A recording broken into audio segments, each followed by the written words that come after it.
창세기 49장은 임종 직전에 야곱의 예언적인 유언을 기록하고 있는 내용인데 아주 장엄한 시적인 형태로 기록되어 있습니다.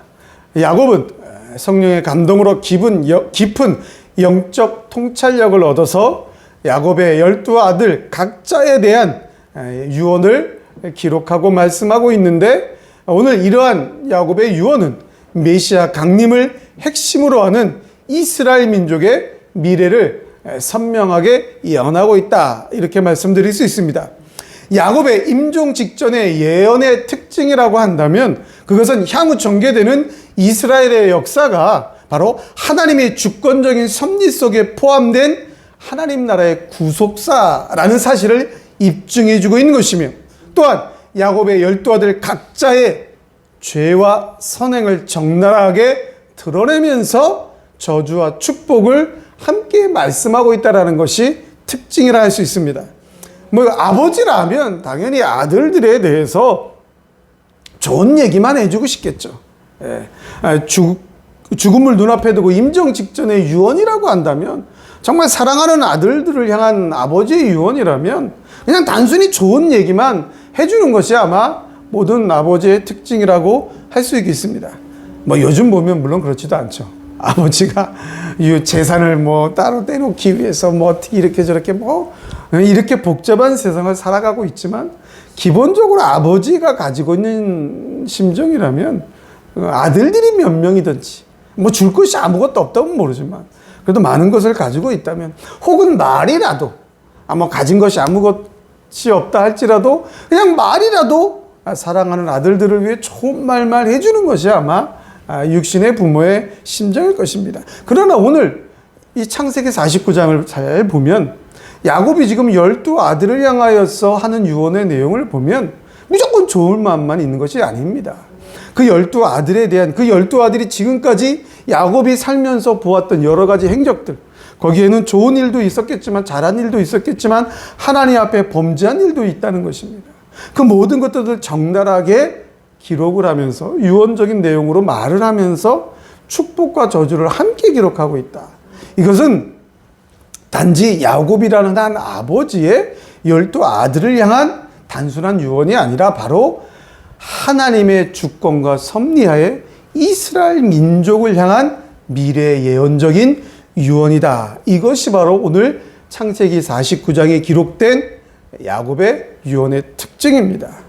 이런 야곱의 유언의 특징 가운데서도 유독 11번째 아들 요셉을 향한 축복이 더욱더 두드러지고 있는데, 우리가 잘 알고 있듯이 야곱은 그 어린 아들 요셉을 얻었을 때부터 다른 아들들보다, 다른 자식들보다 이 11번째 아들 요셉을 더욱더 지극히 사랑했다라는 것은 우리가 잘 알고 있는 사실입니다.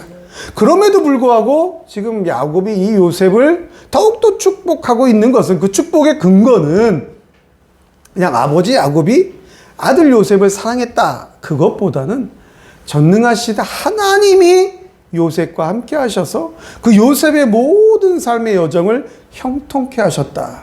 즉 요셉이 받은 축복의 근거는 전능하신 하나님이다, 이렇게 밝히고 있는 것입니다. 오늘 야곱이 지금 요셉이 받을 축복의 근거가 전능자다, 이렇게 말하고 있는데, 이 전능자에 해당하는 단어 히브리어 아비르라는 단어의 뜻은 최고로 힘센 자, 최고로 강한 자, 이런 뜻입니다. 즉 야곱의 삶의 여정 가운데, 야곱의 삶을 한번 보십시오. 얼마나 험난했습니까? 형 에서와의 그 아버지로부터 축복권을 다 가로채는 바람에 형 에서로부터 미움을 받아서 그 삶의 본격적인 시작은 타향살이입니다. 고향을 떠나서, 아버지 어머니 품을 떠나서 광야로 나가는, 삼촌의 집에 가는 그 모든 삶의 여정 가운데 그곳에서 또 삼촌한테 또 좀 핍박도 받고, 또 결혼도 하고 자식도 없고 많은 부를 축적하였지만 다시 고향으로 돌아가는 과정도 순탄하지 않았습니다.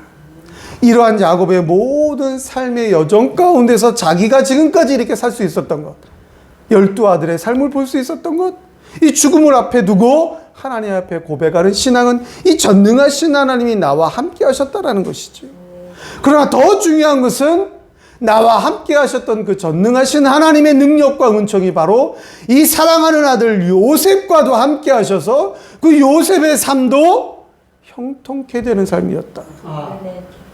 우리가 잘 알고 있듯이 요셉은 야곱이 형 에서의 미움을 받았던 것보다 더하죠. 아버지 야곱은 한 명 형에게 미움을 받았지만 요셉은 10명의 형한테 미움을 받았어요. 실제로 죽을 뻔한 위기도 넘겼습니다. 그러나 성경을 자세히 보시면 그 모든 숱한 요셉의 위기, 절체절명의 생명의 위기 속에서도 성경은 요셉이 형통케 되었더라. 요셉이 형통한 자가 되었더라. 이유는 하나님이 함께 하심으로. 지금 야곱은 지금 그것을 유언하며 말씀하고 있는 것입니다. 요셉의 축복의 근거는 전능하신 하나님이다. 이 전능하신 하나님이 함께 하셔서 계속해서 요셉이 받을 축복이 뻗어가고 있다. 뻗어갈 수 있다. 이것이 바로 이스라엘 역사에 함께 하시는 하나님의 주권적인 섭리다 라고 말씀하고 있는 것입니다. 오늘 예배를 드리는 우리 사랑하는 성도님들, 이 부족한 죄인이 목사라고 하지만 여러분들에게 해줄 수 있는 것이 과연 무엇이 있겠습니까? 일주일간 설교를 준비하면서 생각해 보니까 아무것도 없어요. 죄송하지만.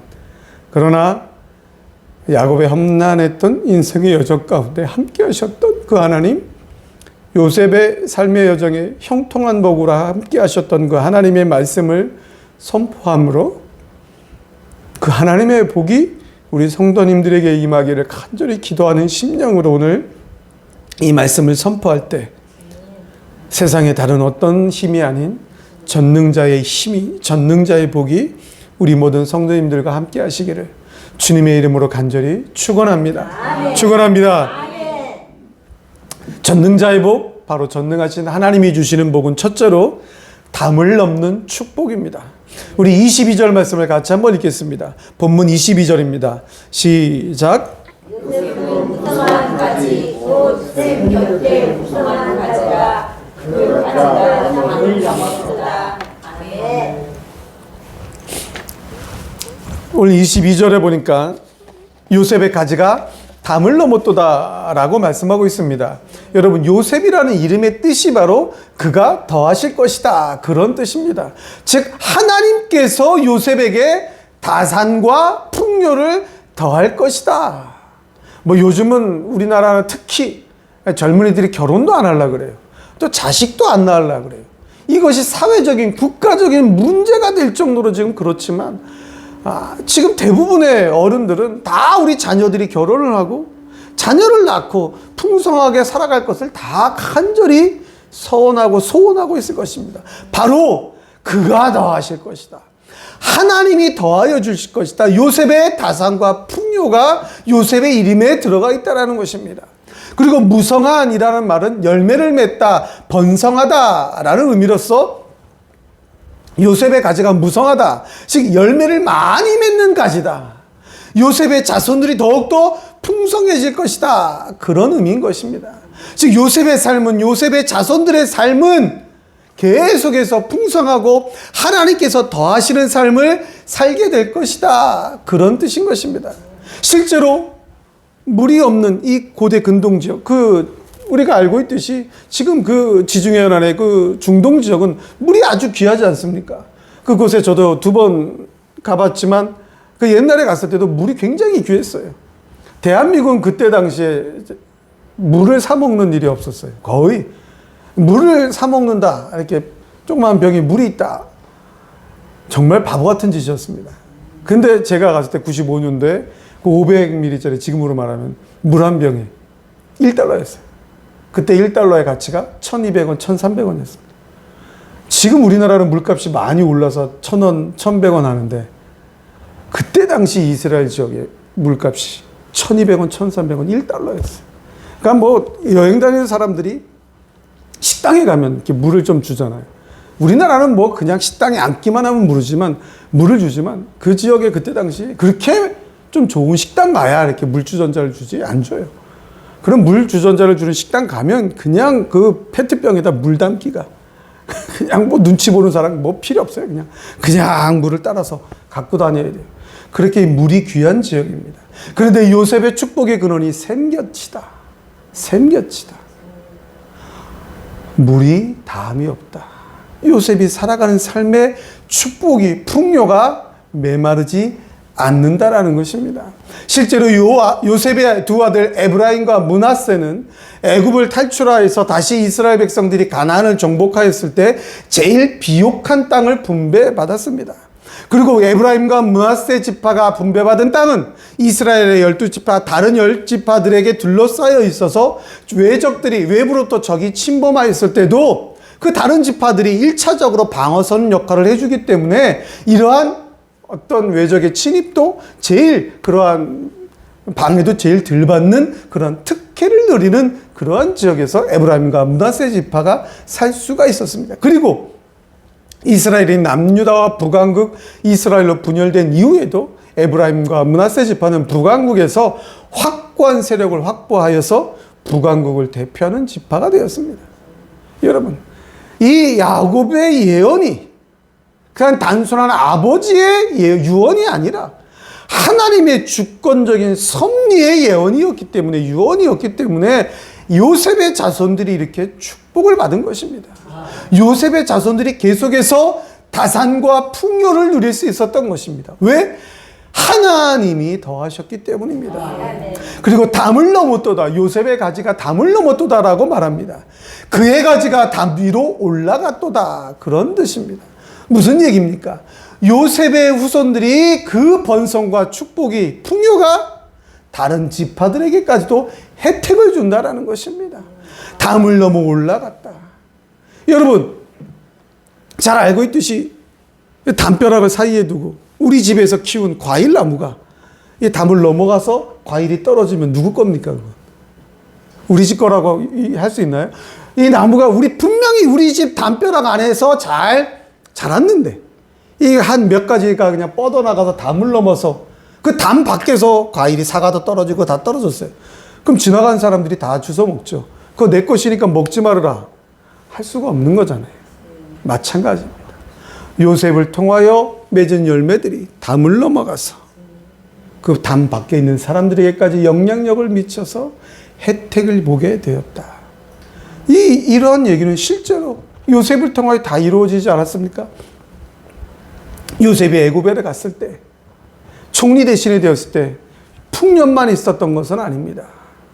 그 풍년을 잊어버리게 할 만큼 그 흉악한 흉년이, 더 험악한 흉년이 7년간 있었지만 요셉으로 인해서 애굽은, 요셉의 주변은 풍요와 번성을 누릴 수가 있었습니다.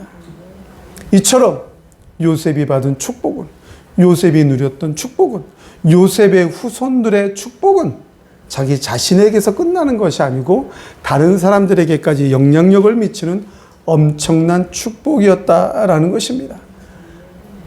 이러한 축복이 바로 우리 성도님들이 받은 축복이 되길 주님의 이름으로 간절히 축원합니다. 그냥 나 혼자 건강하고 나 혼자 먹고 나 혼자 잘 살고 그것이 아니라 1차적으로 우리 성도님들이 받은 축복은 바로 자손들에게까지 영향력을 미치는 축복이 되길 간절히 축원합니다. 그 축복은 세상 사람들이 나눠주는 많은 재산, 유언장에 써있는 많은 재산, 많은 통장이 아니라 예수 그리스도가 되길 간절히 축원합니다. 여러분들이 믿은, 저와 여러분이 믿은 예수 그리스도, 저와 여러분들이 받은 십자가의 보혈의 은총, 구원의 감사, 감격, 이것이 담을 넘어서 여러분들의 자손, 여러분들의 후손들에게까지 충만히 임하기를 우리 주님의 이름으로 간절히 축원합니다. 전능자가 주시는 축복은 둘째로 건강한 축복입니다. 24절 말씀을 같이 한번 읽겠습니다. 24절입니다. 시작.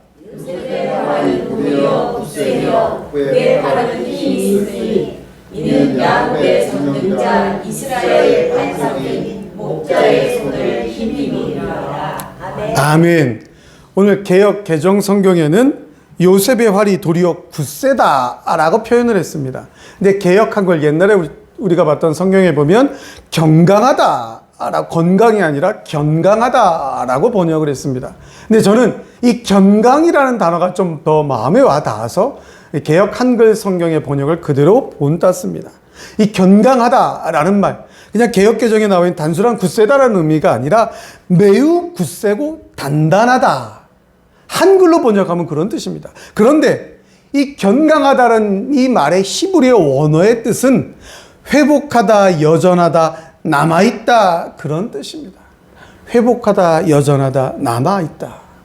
여러분, 지금 야곱이 요셉을 축복하면서 예로 든 것이 무엇입니까? 요셉이 쏘는 활입니다. 활. 여러분, 활을 쏠 때 한번 생각해 보세요. 활을 쏘는데 어떻게 쏩니까? 화살을 활에가 잘 끼워서 이 줄을 잘 잡아 당겨야 됩니다. 그래야 화살이 나가지 않습니까? 여러분, 혹시 그 양궁이란 걸 해보셨습니까? 저는 이제 좀 스포츠를 좀 좋아해서 오락실에 가면 막 저는 이런 걸 한 게 아니라 어렸을 때 스포츠에 관계된 걸 했습니다. 거기 양궁이 좀 있었어요.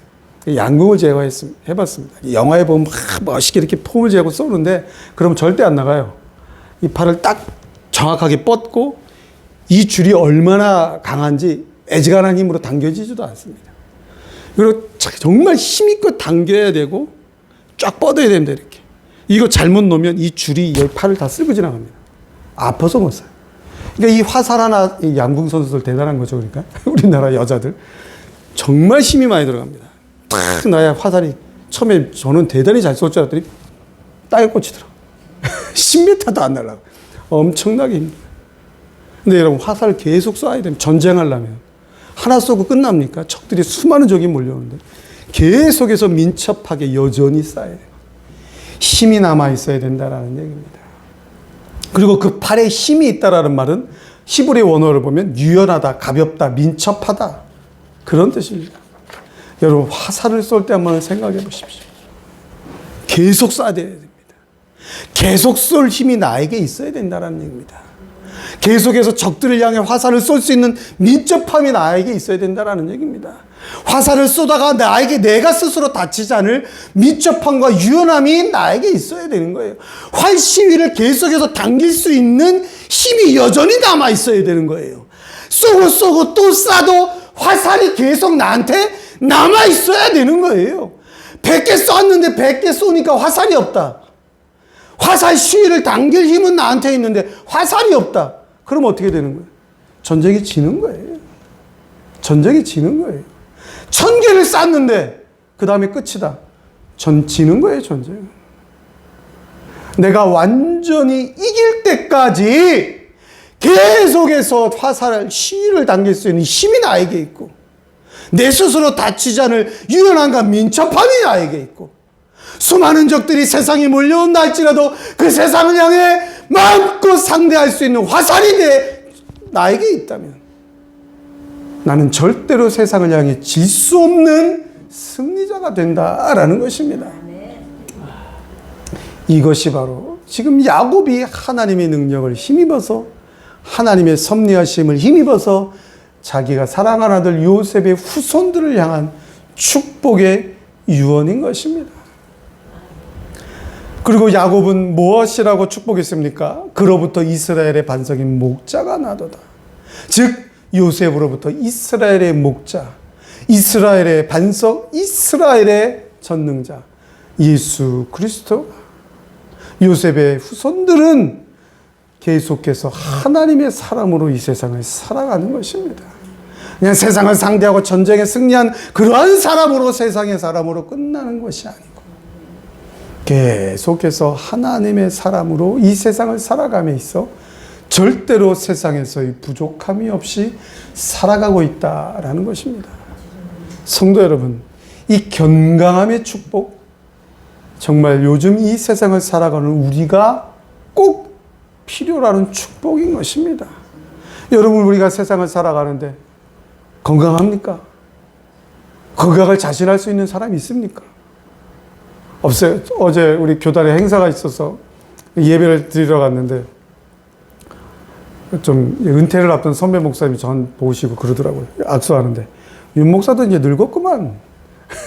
제 속으로 우리 아들이 좀 있으면 결혼하는데 그러면 나이 먹죠. 근데 그 목사님은 제가 대상포진 걸렸던 걸 모르시고 최근에 얼굴이 좀 이상하니까 그래서 이제 그런 말씀을 하신 것 같아요. 제가 진짜 건강 자신했는데 뭐 아직도 이 코가 매워요. 코가 감각이 없었고 콧물이 계속 나는 것 같기도 하고 뭐 저가 이럴 정도니 우리 성도님들은 오죽하시겠습니까?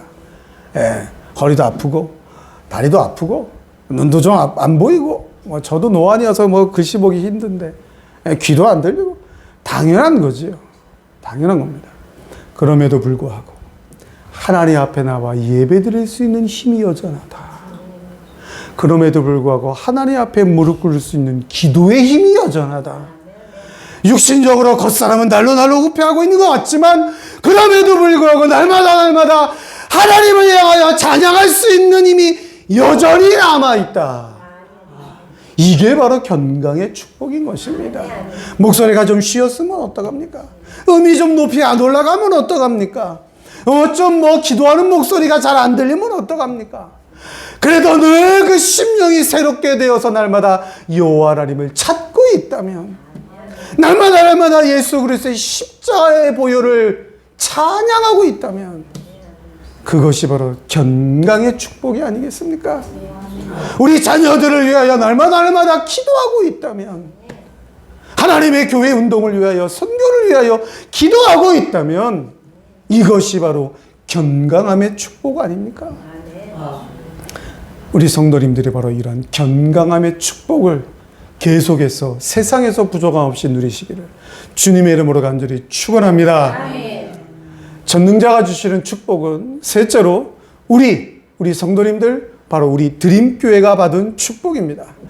우리 26절 말씀을 같이 한번 읽겠습니다. 26절입니다. 시작. 내 아버지의 축복이 내 손주의 축복보다 나아서 영원한 산이 하나님과 같이 이 축복이 요셉의 머리로 돌아오며 그 형제 중 뛰어난 자의 정수리로 돌아오리로다. 아멘. 오늘 본문의 말씀에 내 아비가 주는 축복의 그런 내용은 바로 내 아비가 주는 축복의 내용이나 질이 그 축복의 그 모든 내용들이 조상들이 야곱 자신에게 있던 축복보다 더욱더 크다는 뜻으로 야곱이 그 어떤 아들들보다 요셉을 더 사랑하였으며 그에게 그 누구보다 더 큰 축복을 주기를 원했다. 야곱 자신이 할 수 있는 최대의 축복으로 지금 요셉을 축복하고 있다는 것입니다. 그런데 그 축복의 내용이 무엇이냐? 그것은 한마디로 25절에 나와 있는 대로 하나님이 도우시는 축복이다라는 것입니다. 지금 내가 야곱 아버지가 이 아들 요셉에게 해줄 수 있는 놀라운 축복의 내용, 그 어떤 세상의 조상들이 나에게 줬던 것보다 더 확실하고 더 엄청난 축복의 내용이 있는데 그것이 무엇이냐? 하나님이 도우시는 축복이다라는 것입니다.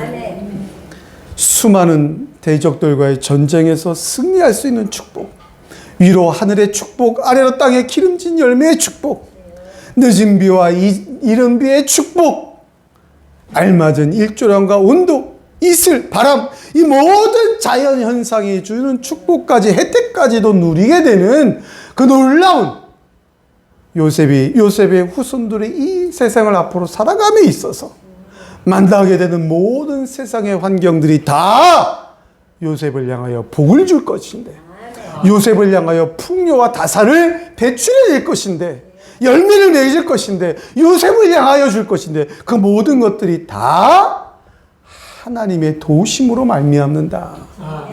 하나님이 도와주셔서 그렇게 될 것이다 라는 축복을 지금 야곱이 하고 있는 것입니다. 여러분, 이 축복이 바로 우리 드림교회가 받은 축복입니다. 바로 우리 성도님들이 받은 축복입니다. 여러분, 지금 야곱은 죽음을 앞에 두고 썩어 없어질 그 현장에서 지금 사랑하는 아들을 향한 유언을 하고 있습니다. 그 유언은 하나님이 도와주시는 축복을 유언하는 것입니다. 야곱은 죽었습니다. 여러분, 그렇다면 우리 성도님들을 위한, 저와 여러분을 위한, 우리 교회를 위한 축복을 비는 이가 누구입니까? 죽지 아니하시는 영원한 생명의 예수 그리스도입니다. 아멘. 예수 그리스도가 우리를 위하여 기도하고 있는 것입니다.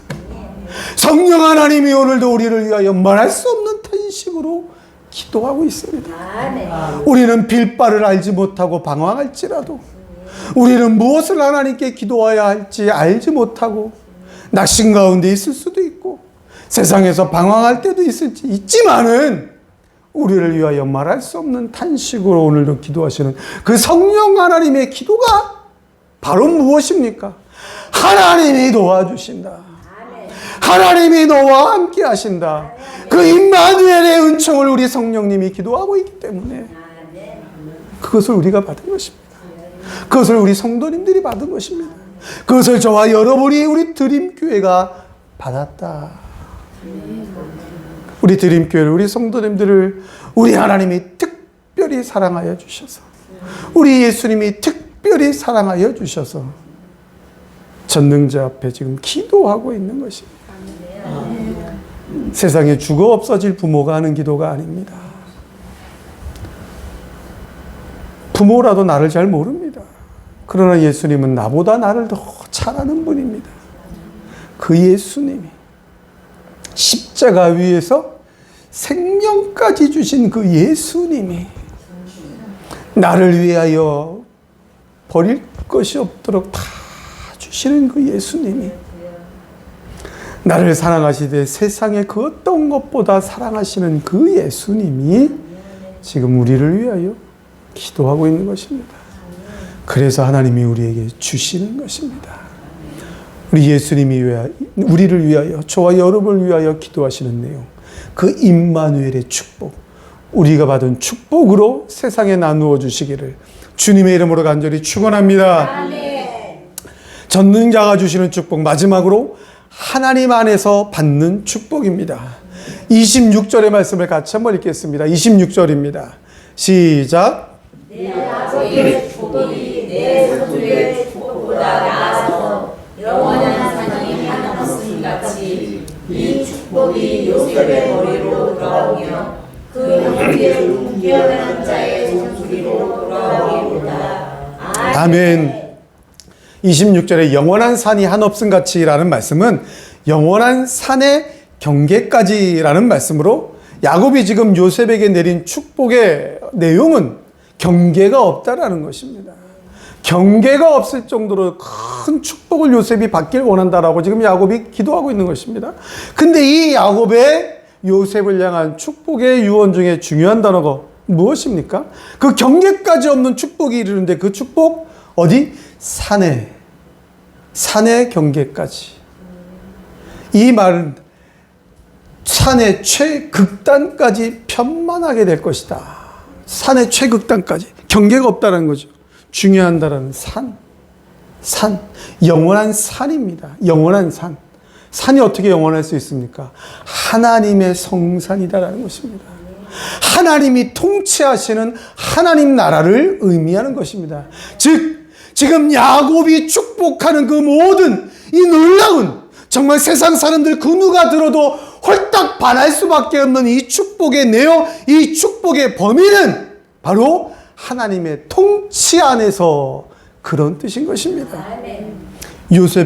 요셉에게 주어진 축복은 바로 오직 하나님의 통치 아래 있을 때에만 유효한 축복이다라는 것입니다.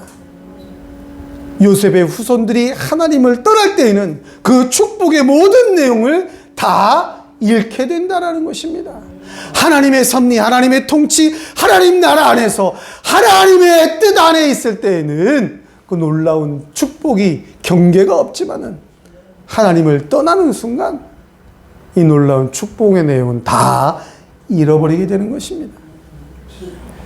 여러분, 실제로 제가 오늘 설교 서두에 말씀드린 대로 요셉의 자손들 에브라임과 므낫세 지파는 이스라엘이 가나안을 정복하였을 때 또 비옥한 땅을 분배받았다고 했습니다.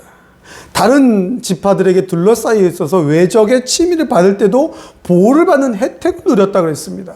남유다 북왕국 이스라엘로 분열이 되었을 때도 북왕국 이스라엘을 대표하는 지파라고 했습니다. 그런데 열왕기하 17장에 보면 이 에브라임과 므낫세 지파가 하나님을 떠나 우상을 섬겼을 때 모든 축복을 상실하고 이방의 포로로 잡혀가는 비참한 결과를 맞이하게 되었습니다. 무성한 가지가 되어 탑을 넘는 축복도, 견강하여 모든 것을 무너뜨릴 수 있는 축복도, 미치지 않는 것이 없을 정도로 다 받은 축복의 내용도 우상을 떠나 섬기는 순간, 즉 하나님의 말씀을 떠나는 순간, 하나님께 올려드릴 예배를 떠나는 순간, 하나님께 올려드릴 찬양을 떠나는 순간 다 없어지게 되는 것입니다. 이방 나라의 포로로 잡혀가는 비참한 신세를 맞이하게 되는 것입니다. 여러분, 이방 나라의 포로로 잡혀간다는 것이 무엇을 의미합니까? 계속해서 하나님과 상관없는 삶을 사는 거예요. 그때 당시 이방 나라의 모든 나라들은 다 우상 섬기는 나라 아니었습니까? 바벨론이라든지 애굽이라든지 다 우상을 섬기는. 특히 애굽은 신이 850가지가 넘습니다. 850가지가 넘어요. 그 정도로 우상을 사람들이 만들어 놓고 섬기는 그 나라에 포로로 잡혀갔다면 하나님을 찾는다라는 것은 정말 어려운 것입니다. 여러분, 하나님의 통치 안에 있을 때, 하나님의 섭리 안에 있을 때 우리가 누리게 되는 축복이 한이 없는 것입니다. 한이 없는 축복, 다함이 없는 축복, 경계가 없는 축복. 오늘 성경의 내용을 세상 사람들이 듣게 된다면 다 같이 이 성경의 내용을 사모하게 될 것이고 좋아할 것이고 서로 앞다투어 달라고 나아갈 것입니다. 그런데 여러분, 어떻게 해야 받느냐는 실행하지 않으려고 합니다. 이런 축복도 받았으면 좋겠고 저런 축복도 받았으면 좋겠고 다산의 축복도 받았으면 좋겠고 풍요의 축복도 받았으면 좋겠고 끝까지 남아있는 건강함의 축복, 경강함의 축복도 받았으면 좋겠는데 그 축복이 어디에서 오는지, 그 축복을 누릴 수 있는 방법이 무엇인지 그것에는 관심이 없다라는 것입니다. 축복을 누리는 방법, 정말 세상이 줄 수 없는 놀라운 축복을 누리는 방법, 우리는 바로 요셉의 후손 에브라임과 므낫세 지파의 역사적인 교훈을 통하여 깨달아야 되는 것입니다. 영원하신 하나님의 통치 안에서 하나님만을 경외하며 하나님만을 예배드릴 때 그 축복의 경계는 영원한 것이 되지만 하나님을 떠난 자들에게는 비참한 몰락만이 기다리고 있다는 사실을 우리는 깨달아야 되는 것입니다. 하나님의 통치 안에 있을 때, 하나님의 섭리 안에 있을 때, 하나님의 말씀에 사로잡혀 있을 때, 하나님의 주권적인 역사, 하나님의 절대 주권을 믿는 그 믿음 안에 있을 때 성경에 기록된 놀라운 축복은 다 우리가 받아 누리는 축복이 되는 것입니다. 사랑하는 성도 여러분, 우리가 살아가는 세상은 점점 더 험악해져 가고 있습니다. 혼자의 힘으로는 도저히 살아갈 수 없는 세상을 지금 우리가 걸어가고 있습니다. 코로나19라는 그 듣도 보도 못한 질병을 만난 지가 3년이 넘었습니다. 그 3년이라는 시간을 우리가 어떻게 살아왔습니까, 정말? 그런데 여러분, 코로나19가 없어지면 뭐 세상이 더 좋아질 것 같았습니까? 아닙니다. 질병이라는 것이 점점 더 우리를 더 험악하게 만듭니다. 질병의 세력이 더 우리를 위축되게 만듭니다. 질병뿐입니까? 세상의 자연 환경은 어떻습니까? 어제 오늘 사이 뉴스를 보면 모로코라는 지역에서 지진이 나서 사망자만 2,000명이 넘어갑니다. 무슨 말입니까? 하나님의 때가 다가오고 있다는 것입니다. 성경에 기록된 마지막 때가 다가오고 있다는 것입니다. 이 때에 지금 내가 바로 그다.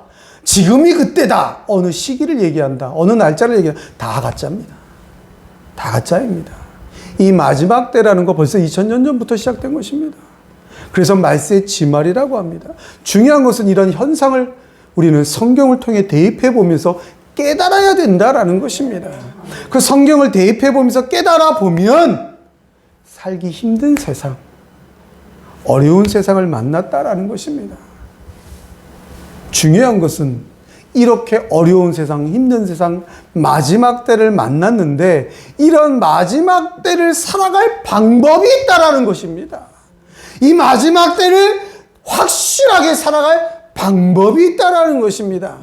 이 어렵고 험악한 세상을 축복으로 살아갈 방법이 있다라는 것입니다. 그것이 무엇입니까? 하나님을 믿는 믿음, 하나님의 통치 안에 들어와 있는 믿음, 하나님 안에 살아가는 삶, 그 삶은 마지막 때를 이기는 삶이다라는 것입니다. 험악한 세상을 이기는 삶이다라는 것입니다. 전능자가 함께 하시기 때문에, 전능하신 하나님이 나와 함께 하셔서 축복해 주시기 때문에 세계를 향해 뻗어나갈 수 있는 놀라운 복을 우리에게 주시기 때문에 우리는 이 마지막 때를 살아갈 힘이 있는 것입니다. 우리는 이 마지막 때를 살아갈 지혜가 있는 것입니다. 우리는 이 마지막 때를 살아갈 소망이 있는 것입니다. 사랑하는 우리 성도님들의 또 한 주간의 삶이, 사랑하는 우리 성도님들의 앞으로의 삶이 마지막 때에 흔들리는 삶, 마지막 때에 넘어지는 삶이 아니라 마지막 때에 더 견강한 발걸음으로 비전의 걸음을 걸어가시며 소망의 걸음을 걸어가시며 우리에게 주시는 전능자의 축복을 찬양하며 나누어주는 그 놀라운 은총의 삶이 되시기를 우리 주님의 이름으로 간절히 축원합니다. 축원합니다.